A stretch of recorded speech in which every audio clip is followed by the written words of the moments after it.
Hi guys, thanks for tuning in. Today we are going to learn how to share a blog category on social media. Let's get started. First, we must go to our live site. To do that, open the Wix editor, hover over the Publish button, and click on View Site. Your live site will then open in a new tab. Now go to your website's blog page. Your blog page should be arranged in different categories, which show up as tabs right over here.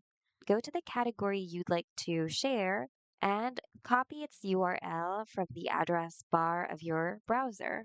You can select everything, then press Ctrl plus C to copy it. Once you have your category URL, you can then share it as an SMS or paste it on your social media posts. And that's it. It's as easy as that. Hope you found today's video of help. If you need more Wix tutorials, check out our channel and consider subscribing as well. Thanks for watching and see you guys in the next video.